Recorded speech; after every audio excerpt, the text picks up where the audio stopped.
Dragon Ball Z is quite possibly my favorite thing to have ever existed, though to be fair, Oxygen is pretty okay, I guess. The Dragon Ball Z anime came out in a defining time in my childhood, which cemented my adoration of the franchise for years to come. While the series these days is enormous, bloated even, back then we only had a handful of games, shitty toys, and the anime, which of course, episodes of the anime were conveniently available on VHS tapes of 3 to 4 episodes apiece. If you've heard me talk about Dragon Ball before, I'm sorry. But today, I want to take you back to the golden age of the series, the early 2000s. Dragon Ball and Dragon Ball Z have had quite a handful of games before Budokai, spanning the Famicom and Super Famicom most notably.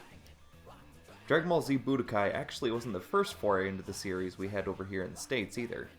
Dragon Ball GT Final Bout predated it all way back in 1997.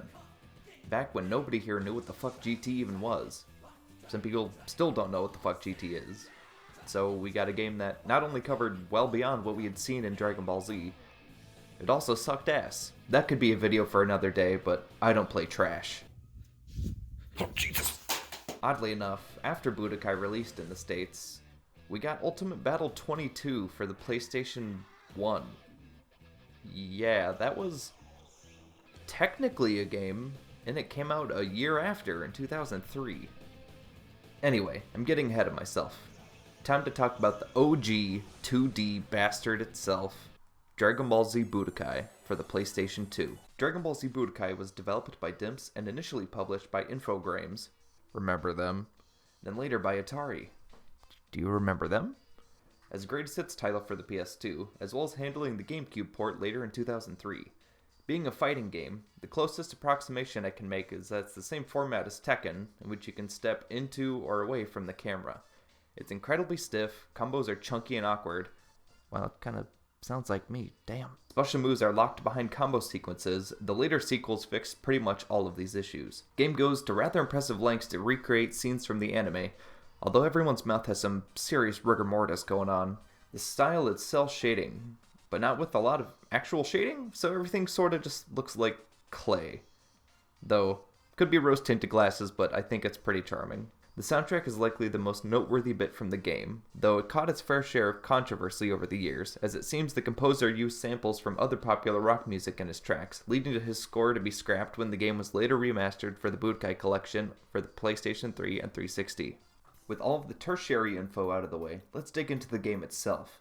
It offers a decent handful of modes, those being Story, Duel, World Tournament, Practice, Edit Skills, which is for customizing character special moves, transformations, and buffs you unlock via the shop, and finally Legend of Hercule, an unlockable arcade-style mode featuring Mr. Satan himself, though he was only known as Hercule in the anime at the time for us smelly westerners. Well, to sum it up, it's believed that due to the West barely starting the Buu saga, we are only about a month or two into the Great Saiyaman arc at the time of the game's launch, the final chunk of the show was ignored in order to get the game out on time without confusing customers in the West. You know, not like they released a Dragon Ball GT game years prior before we even knew that existed. However, there's still a couple nods to the arc in the game. Great Saiyaman himself is playable, and a handful of characters have costumes from that arc or right afterwards, and even some special moves originate from it. There's also Vegeta in his Buu Saga attire right on the main menu for the duel mode. And now onto the meat of this oddly rendered sandwich. Story mode. The story is split into 3 major sagas, Saiyan, Namekian, and Android. The game does a pretty decent job conveying the major points of the story, and with the Funimation crew dubbing it, you bet your sweet ass I loved every second. Each saga has a bonus what-if batch of episodes that follow the villain instead of Goku and the other cannon fodder. In the Saiyan saga, we have Vegeta telling Goku he smells, and in retaliation Goku just fucking dies. Krillin shows up and Vegeta is so offended by his baldness that he punches a tumor into his mind, and then Gohan zooms in to be adopted by a new, longer-headed father, and Vegeta swiftly puts his dreams to rest. Ultimately, the man himself, Yajirobe, sneaks up to enlighten the Saiyan Prince in the ways of his master, Jesus Christ. Vegeta initially resists the Lord's charms, but then begins to indulge and overdoses on the Jesus juice. On Frieza's side of things, he just finished dumping ass on Goku's son Gohan, so Goku snaps and becomes a hot dog salesman. Outraged by the challenge, Frieza vows to destroy all hot dogs. Upon defeating Goku, Frieza wishes for an underground helicopter and begins to tunnel his way back to Earth to rid the planet of its wienery delights. Cell just straight up vores Krillin and two homeless people run in to kick his ass.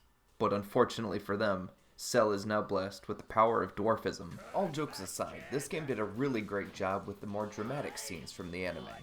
Piccolo drilling Raditz and Goku with his special beam cannon, I swear this wasn't meant to be a joke, is graphic and honestly kinda fucked up.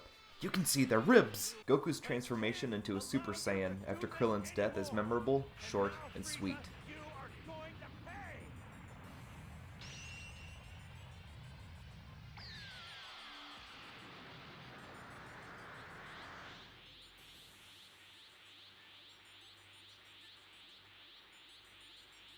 Taken innocent lives again and again. My best friend, Krillin.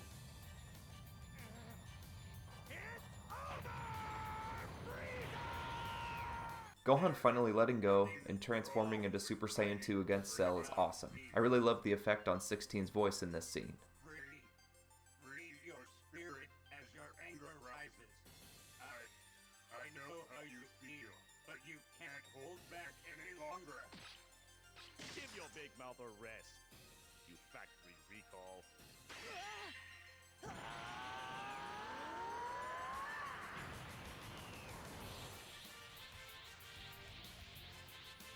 One big part of this game that stuck with me in my youth was the difficulty. I remember having such a hard time against Frieza in the final episodes of the Namek Saga. His pasty ass kicked my pasty ass until my bedtime for weeks. So, I thought I'd give the bastard another go.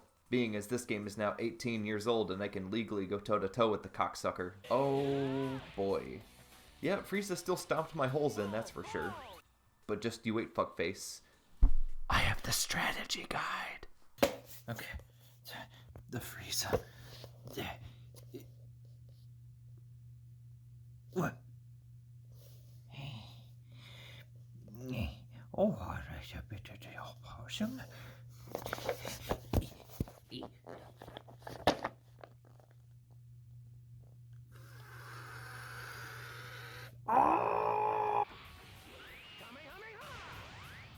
And he's done.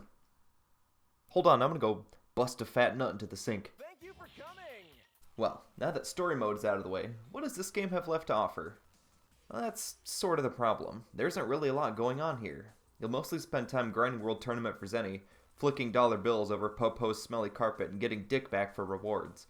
Rinse, grind, repeat. There's of course Legend of Hercule, which I said is basically an altered arcade mode. Then there's just dueling locally. So yeah, back then this game was a godsend. Being as it was the first proper Dragon Ball Z game we got here in the States, but comparing it to other future sequels, makes this one kind of the odd man out. I'd say it's still worth your time, just to peer into the past and get your nostalgic juices brewing, but its charm runs a bit short as the controls can get a little frustrating over time. All that said, it will always hold a special place in my heart, and I certainly wouldn't kick it out of bed. Shh, no tears, only dreams now. Jesus